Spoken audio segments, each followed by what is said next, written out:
जिस तरह प्रभु ईसा मसीह के शिष्य लोग रो रहे थे, उसी तरह हमारे प्रभुराज गुरु महाराज जी के भक्त भक्तिनी शिष्य लोग सब रो रहे हैं, बाबागण सब रो रहे हैं। और गुरु महाराज जी तो शरीर में नहीं रहे, हम लोग अनाथ हो गए। अब किस तरह हम लोग रहेंगे? गुरु महाराज जी तो संसार में नहीं रहे।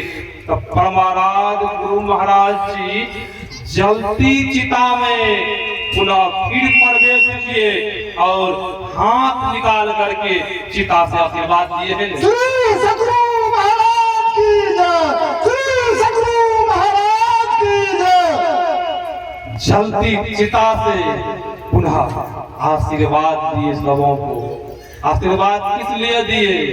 कि हम इस संसार से नहीं गए हैं, इस संसार में अभी भी हैं। किनको? सबों को, हम लोगों को। इसलिए हाथ निकाल के दिखाए कि बहुत आदमी को कभी कभी भ्रम हो जाता है न, सगुण ब्रह्म पर भ्रम हो जाता है। इसीलिए हमारे गुरु महाराज संशय को दूर किए कि हम अभी भी जीवित हैं। वही संत महापुरुष ऋषि कहते हैं, जो गुरु है वही ईश्वर है। और परमाराध गुरु महाराज जी के समकालीन में, गुरु महाराज जी के समक्ष में उप्पा घाट से एक सज्जन आए थे भागलपुर से।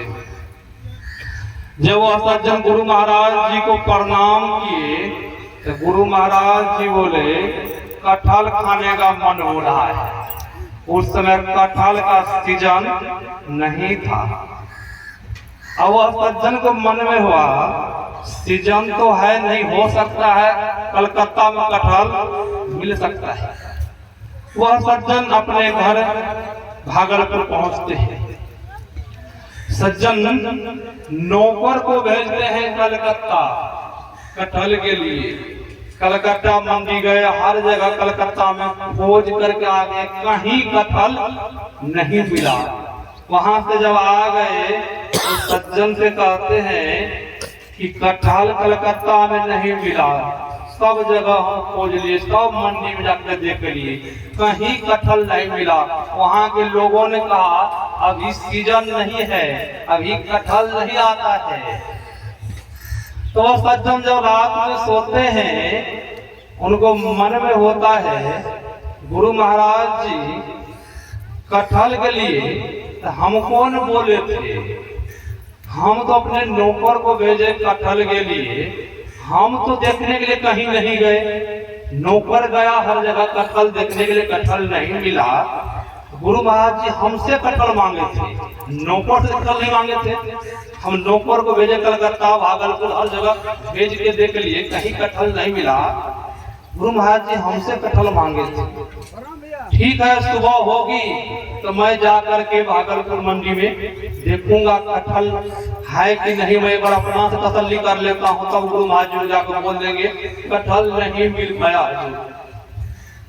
सुबह होगी, वह सज्जन उप्पा भागलपुर सब्जी मंडी आते हैं। वह देखते हैं चारों तरफ एक माई कटहल को बोरी से झांप करके कटहल बेच रही थी। वह सज्जन का नजर दृष्टि पर जाती है माई के ऊपर। उस माई से पूछते हैं, क्या माई ये बोरा में झांप के क्या बेच रही है? तो वह माई कहते, बाबू कटहल है। जब वह माई बोलती कटहल है तो कितना कटहल है? तो माई कहती 4 पीस कटहल है। तो वह सज्जन कहते, मुझे कटहल दे दीजिए। कटहल पूरा पका हुआ कटहल था। बोलिए श्री सद्गुरु महाराज की जय। यह गुरु महाराज की मौज होता है। भाई बंधु, गुरु महाराज को महिमा को वर्णन करने के लिए दर्शावे। श्री सद्गुरु महाराज की जय। अब वह सज्जन चारों कटहल खरीद लेते हैं और कटहल लेकर के महर्षि में ही आश्रम उप्पा घाट पहुंचते हैं। गुरु महाराज जी को जो ही प्रणाम करते हैं, गुरु महाराज जी पूछते हैं, क्या जी कटहल मिल गया? जी हजूर कटहल मिल गया। गुरु महाराज जी बोलते हैं सेवकों से, कटहल फोड़ करके ले आइए, थोड़ा हम खाएंगे और आप सब भी खाइएगा। सेवकों ने गया, कटहल पका हुआ कटहल था वो निकाल करके प्लेट में प्रभुराज गुरु महाराज जी थोड़ा सा लेते हैं, कटहल खाते हैं और सब सेवकगण सब सत्संगी लोग कटहल खाते हैं। होता क्या है, वह सज्जन पुनः घर जाते कटहल खिला के गुरु महाराज जी को। अब धीरे धीरे उस सज्जन को इतना धन होते गया, इतना धन, इतनी संपत्ति हो गई, उनको चार शहर में 4 फैक्ट्री खुल गई उस सज्जन को, और कोई चीज की कमी नहीं है। 4 कटहल खिलाए, 4 शहर में 4 फैक्ट्री खुल गई। आप देख लीजिए, गुरु और ईश्वर में अंतर है? कोई अंतर नहीं है। जो गुरु है वही इष्ट है, जो इष्ट है वही गुरु है। श्री सदगुरु महाराज की जय। रोज दिन गुरु महाराज के पाठ में आते हैं, लय प्रकृति हो उत्पत्ति होगी प्रभु की मौज से। हे माता बहन भाई, तो प्रभु का मौज है जो आज मछुआरा से चलकर इस तपस्या के धरातल पर इस मौज को दिखा रहे हैं। बोलिए श्री सदगुरु महाराज की जय। इसलिए हमारे गुरु महाराज जी ने कहा, बिना गुरु की कृपा पाए नहीं जीवन उधारा है। और कहते कहते गुरु महाराज जी कह दिए, गुरु ही तू है, गुरु भी तू है, गुरु ही जीव के मृत्यु है।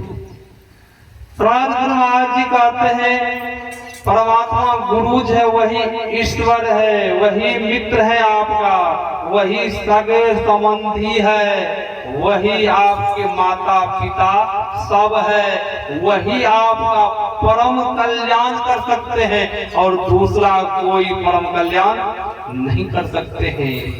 इसलिए संत महापुरुष जितने हुए हैं सबों का कहना है, गुरु का अर्थ होता है गोप, रूह का अर्थ होता है प्रकाश। जो गुरु अंधकार से प्रकाश में पहुंचा दे वही तो गुरु है, वही तो सच्चे सदगुरु है। कहीं हम लोगों को सही गुरु नहीं मिला तो हम आप कहां चले जाएंगे? जैसे तैसे गुरु बना लेते हम आप, गुरु से एक बार नहीं पूछते हैं। जैसे तैसे गुरु बनाएंगे, उनके बताए मार्ग पर चलेंगे तो हम आप नरक में चले जाएंगे। नरक के बचने के लिए हम आप जब चाहते, नरक से बचने के लिए चाहते हैं तो सच्चे सदगुरु बना करके उनके बताए मार्ग पर चले। पर महाराज गुरु महाराज जी कहा करते थे, जो गुरु नीत प्रति सत्संग नहीं करे, नीत प्रति ध्यान नहीं करे और सदाचार का पालन नहीं करे, सुचाचार का पालन नहीं करे और लोगों को उपदेश करे और बहुतों के बहुत शिष्य बनावे, ऐसे गुरु के आचरण देख करके ऐसे गुरु को परित्याग करना। क्यों? गुरु खुद ध्यान नहीं करते हैं, गुरु खुद सत्संग नहीं करते हैं, दूसरों को उपदेश करते हैं, गुरु का खुद आचरण सही नहीं है, सच्चाचार का पालन नहीं करते हैं। ऐसे गुरु से हम आप जब युक्ति जान भी लेंगे तो क्या काम का कोई काम का रहेगा? क्या हम आप इस संसार से कतर जाएंगे? करण धार सद्बुद्ध नावा, दुर्लभ साज सुलभ करी पावा। जब तक सच्चे सदगुरु नहीं मिलेंगे तो हम आप भव सागर से पार नहीं उतर सकते हैं। पार उतर जाएंगे, पार नहीं उतरेंगे। सच्चे सदगुरु के मंत्र को लेकर के हम आप उनके बताए मार्ग का जब चलेंगे, मार्ग पर उनके आज्ञाओं का जब पालन करेंगे तब ने हम आप परम कल्याण, परम तत्व को पाएंगे। जब बताए बहुत तो नहीं ऐसे सिद्ध है, गुरु आज्ञा माने नहीं, गुरु भी लगावे दोष, वो तो ऐसे है न, गुरु की आज्ञाओं को नहीं मानते हैं, गुरु को ही दोष लगाते हैं। नानक देव जी महाराज तिरियाराज बंगाल गए थे प्रचार के लिए, उनके साथ में उनका सेवक था मर्दाना। कभी कभी ऐसा होता है गुरु के आज्ञाओं का पालन शिष्य कभी कभी नहीं कर पाते हैं। गुरु तो आज्ञा देते हैं, शिष्य नहीं करते हैं। आप उस बंगाल त्रियाराज बंगाल में वहाँ बहुत जादूगर तांत्रिक लोग रहते थे। वहाँ प्रचार करने के लिए नानक देव जी महाराज गए थे और नानक देव जी महाराज मर्दाना से कहते हैं, मर्दाना देखो सब तरफ भिक्षाटन करना, इस तरफ उंगली से संकेत किए, इस तरफ भिक्षाटन नहीं करना। अब समझा रहे हैं। मर्दाना ने कहा उस समय ठीक है हजूर, सब तरफ भिक्षा करूंगा, सब तरफ, इस तरफ भिक्षा नहीं करूंगा। अब एक जगह ठहर जाते हैं नानक देव जी महाराज। सुबह हुई, रात में विश्राम किए, सुबह हुई, नानक देव जी महाराज को भूख लग गई। नानक देव जी महाराज आज्ञा करते हैं, मर्दाना कुछ भिक्षाटन करके ले आओ, मुझे जोरों की भूख लगी हुई है। अब मर्दाना भिक्षाटन के लिए निकलते हैं।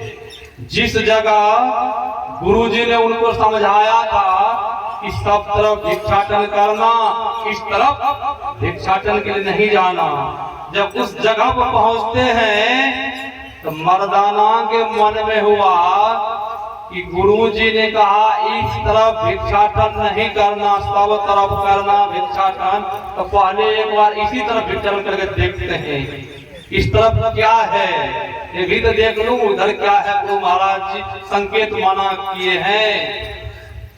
अब वहां पर मर्दाना आज्ञाओं का पालन नहीं कर पाए, गुरु की आज्ञाओं का उल्लंघन कर दिए वहां, और हाथ में कटोरा और जिधर गुरुजी मना किए थे उधर की तरफ चल देते हैं। एक दरवाजा पर पहुंचते हैं, आवाज लगाते हैं, भिक्षाटन देई, भिक्षाटन देई। जो भी आवाज लगाते हैं उधर से एक माई निकलती है। माई अपना मंत्र चला करके मर्दाना को सुगा बना देते हैं और लोहे के पिंजरे में बंद कर दिए। अब मर्दाना लोहा के पिंजरा में बंद पड़ा है। यहाँ नानक देव जी महाराज को जोरों की भूख लगी हुई है। नानक देव जी महाराज मन ही मन सोचते हैं मर्दाना भिक्षाटन करके आएंगे तब मैं खाऊंगा। अब आशा देखते देखते बहुत देर जब व्यतीत हो गया तब नानक देव जी महाराज संत भगवंत में अंतर नहीं, जो गुरु है वही ईश्वर है। नानक देव जी महाराज आंख बंद करते हैं और नानक देव जी महाराज देखते हैं मर्दाना तो जिधर हम मना किए थे उधरे भिक्षाटन के मर्दाना गया और मर्दाना सुगा बन गया है, पिंजरा के लोहा के पिंजरा में बंद है। अब नानक देव जी महाराज वहां से चल देते हैं, उसी माई के दरवाजा पर पहुंचते हैं जिस माई के यहाँ मर्दाना सुगा बन गया था, लोहा के पिंजरा में बंद था। जब नानक देव जी महाराज वहां पहुंचते हैं, नानक देव जी महाराज ने देखा कि मर्दाना तो सुगा बन गया है। अब नानक देव जी महाराज आवाज लगाते हैं, परवराज गुरु महाराज जी भी कहा है, हरदम रटो कबहू न हटो, तुझे छेड़ेगा न काल। जो मंत्र मिला है हम लोगों को, जब हरदम रटते रहेंगे तो काल के मुख से हम आप बच सकते हैं और दूसरा कोई उपाय नहीं है। इसीलिए कहा गया है सतगुरु की सार शिक्षा आग रखनी चाहिए, अटल श्रद्धा प्रेम से गुरु भक्ति करनी चाहिए। सतगुरु की सार शिक्षा में कितनी सामर्थ्य है, बोलिए श्री सतगुरु महाराज की जय। अब नानक देव जी महाराज मर्दाना को आवाज लगाते हैं। नानक देव जी महाराज कहते हैं मर्दाना नहीं सुना, फिर नानक देव जी महाराज ने कहा मर्दाना नहीं सुना। फिर नानक देव जी महाराज तीसरा बार आवाज लगाते हैं मर्दाना। जो ही आवाज सुना मर्दाना उस सुगा जो बना हुआ था उस लोहा का पिंजरा टूट गया और मर्दाना अपना रूप में आ गया, मनुष्य के रूप में आ गया और मर्दाना वहां से दौड़े दौड़े गुरु नानक देव जी महाराज के चरण में गिर जाते हैं। जब नानक देव जी महाराज के चरण में गिरते हैं तब उधर से वो माई निकलती है। तो वो माई कहती है महाराज मैंने तो पहले आपके ऊपर मंत्र चलाया, आपको मंत्र नहीं लगा, तब मैंने इस मर्दाना के ऊपर मंत्र चलाया, मर्दाना के ऊपर मंत्र लग गया और मर्दाना को मैंने सुगा बना दिया। तब बनाया सुगा, जब गुरु की आज्ञाओं का पालन नहीं किया मर्दाना तब सुगा बन गया। जब कहीं मर्दाना गुरु की आज्ञाओं का पालन कर लेते तो मर्दाना सुगा कभी नहीं बनता। ये सब होता है। इसलिए महाराज गुरु महाराज जी ने कहा जो पहुंचे हुए संत है, जो खुद ध्यान करते हैं, सदा का पालन करते हैं, ऐसे गुरु के आज्ञाओं का पालन जब बताएं ऐसे गुरु के मार्ग पर चलेंगे तब हम लोगों का जीवन सार्थक हो जाएगा। यह लोक और परलोक तो बन जाएगा, मंगल हो जाएगा। इसी सत्य के साथ में अपना वक्तव्य को विराम देता हूँ। श्री सद्गुरु महाराज की जय। श्री सद्गुरु